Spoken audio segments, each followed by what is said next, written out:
Mari kita berdoa sebelum kita dengarkan firman Tuhan. Segala puji dan syukur bagi Engkau Bapa, oleh karena kasih anugerah-Mu Tuhan Yesus, sehingga di hari Minggu yang pertama di bulan Juli ini, kami anak-anak-Mu masuk di hadirat-Mu Tuhan, melalui kebenaran firman Tuhan yang kami akan baca dan kami dengarkan bersama-sama. Tuhan berkati, urapi kami Bapa, supaya dengan demikian firman Tuhan ini boleh mendapat bagian dalam kehidupan kami, dan kami sebagai umat-Mu menjadi pelaku firman Tuhan di dalam kehidupan kami, dan selalu membawa kemuliaan bagi Engkau dan terang bagi dunia ini. Terima kasih Bapa, ke dalam tangan-Mu kami siap mendengarkan firman Tuhan. Haleluya, amin. Jemaat yang terkasih dalam Tuhan Yesus, mari kita akan dengarkan firman Tuhan yang terambil di dalam kitab Injil Markus. Markus pasalnya yang ke-6. Ya. Markus pasal yang ke-6, ayatnya yang pertama sampai dengan ayatnya yang ke-5. Ya. Injil Markus pasal yang ke-6, ayat 1 sampai dengan ayat yang ke-5. Demikianlah bunyi firman Tuhan. Kemudian Yesus berangkat dari situ dan tiba di tempat asalnya. Sedang murid-muridnya mengikuti dia.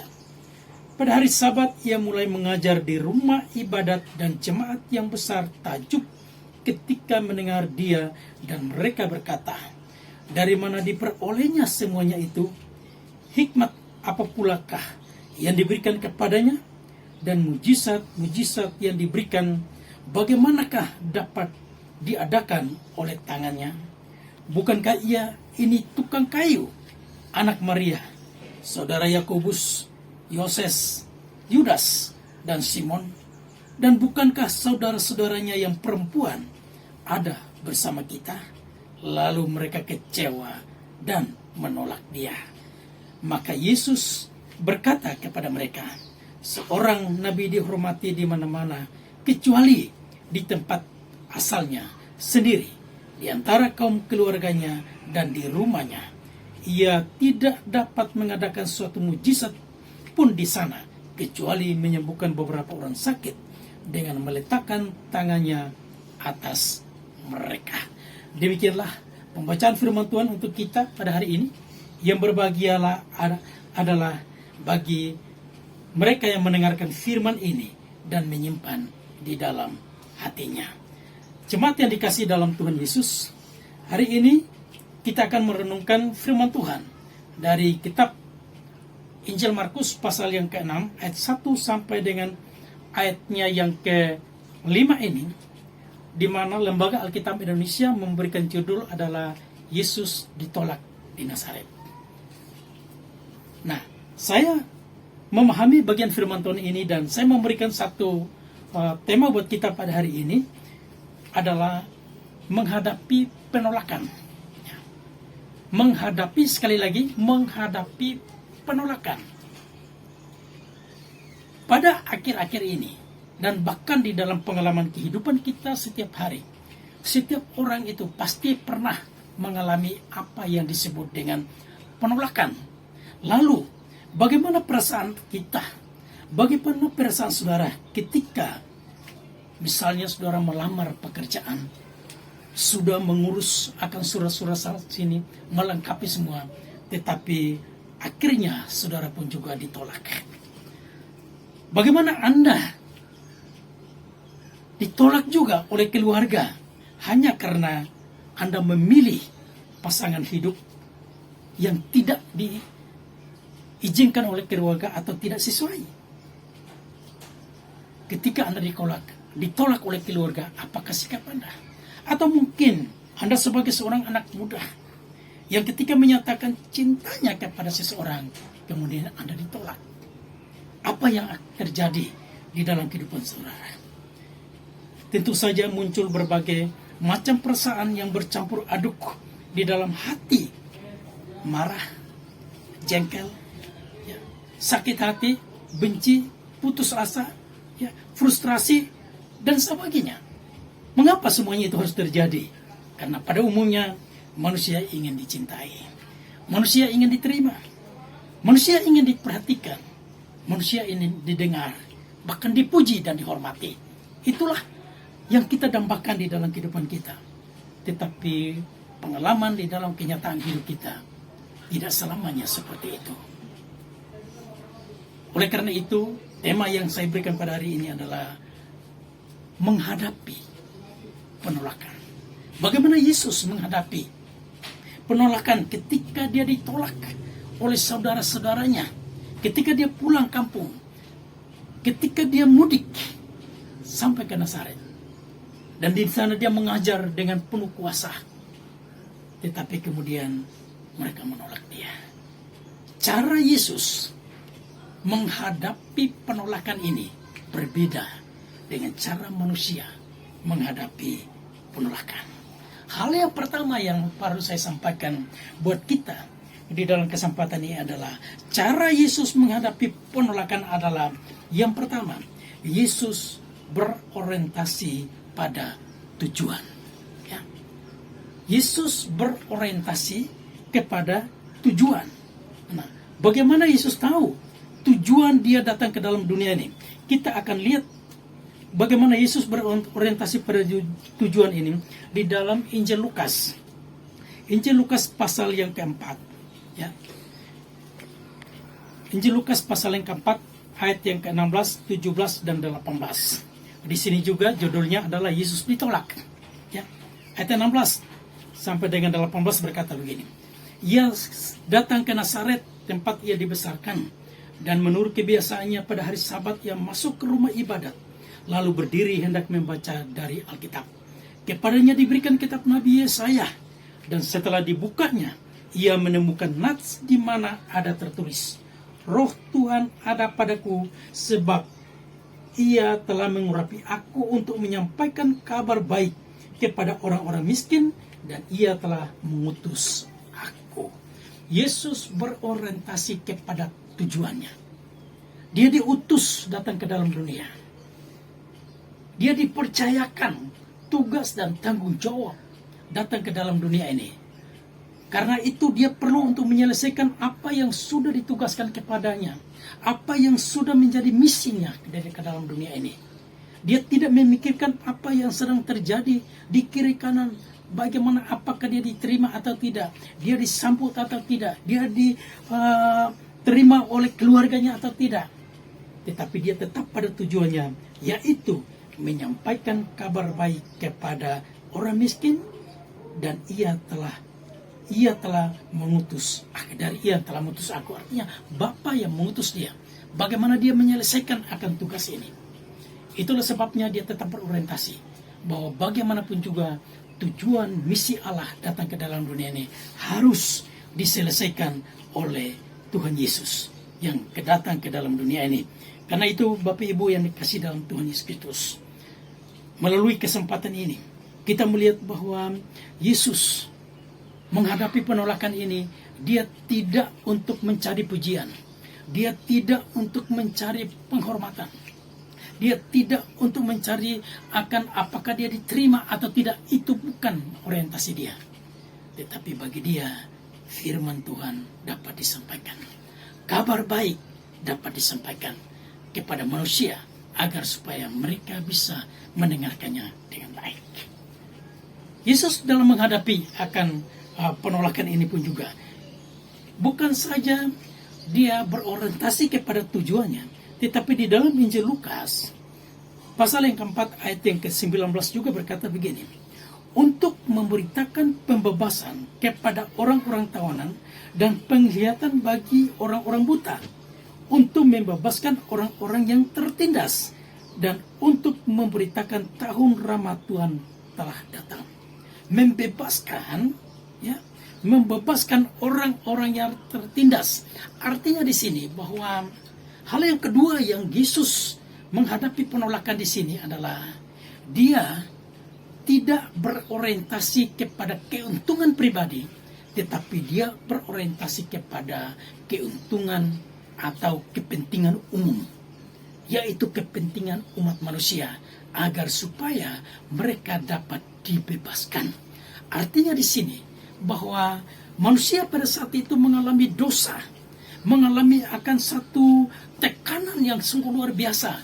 Mereka sulit untuk dibebaskan, dan mereka menginginkan seorang raja yang akan datang ke dalam dunia yang sesuai dengan janji Tuhan, bahwa ada seorang datang yang akan datang dan membebaskan mereka. Dan itulah Yesus datang, sekalipun dia ditolak ataupun juga dia dibenci atau apapun yang dikenakan kepadanya, tetapi tetap dia berorientasi kepada kepentingan umat manusia, yaitu termasuk saudara dan saya, yang adalah manusia yang berdosa, adalah manusia yang tidak benar.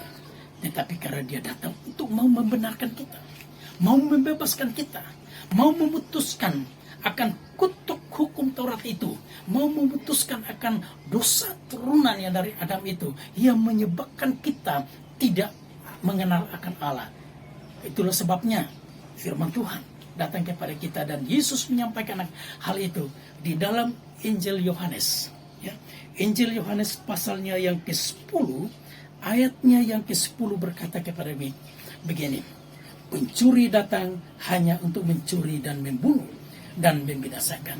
Aku, yaitu Yesus, datang supaya mereka mempunyai hidup dan mempunyainya dalam segala kelimpahan. Tujuan Yesus datang adalah memberikan kehidupan kepada kita, memberikan kebebasan kepada kita daripada kutuk dosa, dan memberikan akan kebahagiaan kepada kita yang ada di dalam Kristus Yesus Tuhan kita. Itulah sebabnya Bapak Ibu jemaat yang dikasihi dalam Tuhan, bila engkau pernah mengalami akan penolakan, ataupun juga pada saat ini engkau sedang ditolak oleh karena engkau menyampaikan pendapatmu, oleh karena engkau menyatakan akan pilihanmu, dan engkau ditolak, jangan marah, jangan kecewa, jangan putus asa. Tapi Tuhan memiliki maksud yang terbaik di balik kehidupannya. Yang penting di sini adalah bagaimana sikapmu menghadapi akan penolakan yang seperti ini. Mari kita belajar daripada Tuhan Yesus atas dua hal yang diajarkan oleh Tuhan Yesus, atau dua pelajaran yang kita belajar dari cara Yesus menghadapi penolakan adalah: yang pertama, dia berorientasi kepada tujuan misi dia yang Tuhan tempatkan dia di tengah-tengah dunia ini. Yang kedua, dia berorientasi pada kepentingan umum, bukan kepentingan pribadi. Mari kita sebagai jemaat Tuhan, dimanapun kita ditempatkan oleh Tuhan di dalam tugas dan pekerjaan kita, baik saudara di sini yang pada umumnya bekerja di lingkungan TNI, bertanggung jawablah dan berorientasi seperti semboyan daripada prajurit bahwa NKRI harga mati. Berorientasi dari situ. Mungkin harus harga diri kita harus dikorbankan, nyawa kita mungkin sampai dikorbankan, tetapi NKRI diselamatkan oleh Tuhan Yesus melalui kehidupan kita bersama.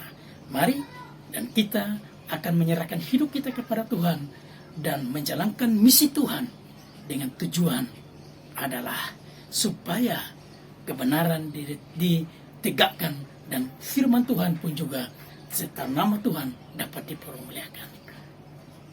Jemaat yang dikasihi Tuhan, mari kita akan renungkan firman Tuhan ini. Jadilah pelaku-pelaku firman Tuhan, dan jangan hanya pendengar saja. Di dalam nama Yesus, mari kita berdoa. Bapa kami yang di surga, segala puji dan syukur bagi Engkau Bapa, oleh karena kasih anugerah-Mu Tuhan kami pada hari ini. Biarlah kami tetap diberkati oleh Tuhan melalui kebenaran firman Tuhan yang kami sudah dengarkan. Kami boleh belajar daripada cara Tuhan Yesus menghadapi penolakan. Biar itu boleh menjadi berkat bagi kami, sehingga apapun situasi dan kondisi yang kami hadapi ketika kami mengalami akan penolakan, tetapi kami tetap berorientasi kepada tujuan Allah memanggil kami, tujuan daripada misi Tuhan yang dipercayakan kepada kami untuk membawa kabar baik bagi dunia ini. Dan kami juga tetap berorientasi kepada tujuan umum, sekalipun mungkin dalam kepentingan-kepentingan pribadi kami harus ada yang dikorbankan, tetapi kami percaya bahwa apa yang Tuhan sudah percayakan kepada kami, semuanya itu untuk kemuliaan bagi nama Tuhan. Oleh karena itu, kami berdoa dan bersyukur untuk firman Tuhan. Bahkan jemaat Tuhan, kami tetap berdoa. Dan Tuhan memberkati mereka, pimpin mereka, jemaat yang dalam tugas dan pekerjaan mereka. Tuhan pelihara senantiasa Bapa di dalam kasih dan pertolongan Tuhan, sehingga mereka pun juga dapat menjalankan tugas yang baik, dijauhkan daripada sakit penyakit dalam bentuk apapun.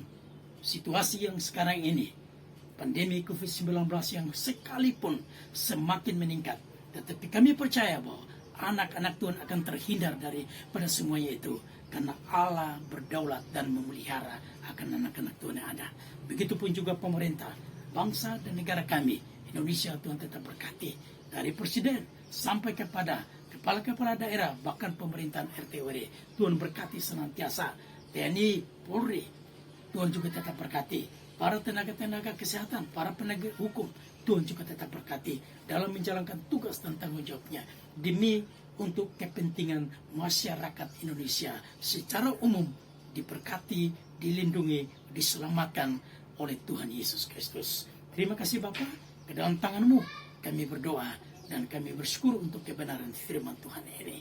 Mari kita sama-sama mengaminkannya dengan mengucapkan doa Bapa kami bersama. Bapa kami yang di surga, dikuduskanlah nama-Mu, datanglah kerajaan-Mu, jadilah kehendak-Mu di bumi seperti di surga. Berikanlah kepada kami pada hari ini makanan kami yang secukupnya, dan ampunilah kami akan kesalahan kami, seperti kami juga mengampuni orang yang bersalah kepada kami. Dan janganlah membawa kami ke dalam pencobaan, tetapi lepaskanlah kami daripada yang jahat, karena Engkaulah yang punya kerajaan dan kuasa dan kemuliaan sampai selama-lamanya. Jemaat yang dikasihi dalam Tuhan, mari dan arahkanlah hatimu kepada Tuhan, dan terimalah berkat yang daripadanya.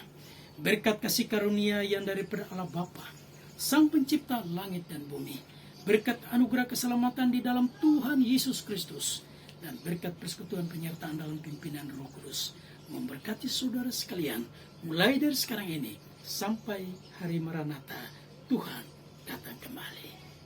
Amin. Jemaat yang dikasihi Tuhan Yesus, ibadah kita telah selesai, dan sebagai gembala jemaat, saya mengucapkan selamat hari Minggu, jaga kesehatan selalu. Tuhan Yesus memberkati. Shalom.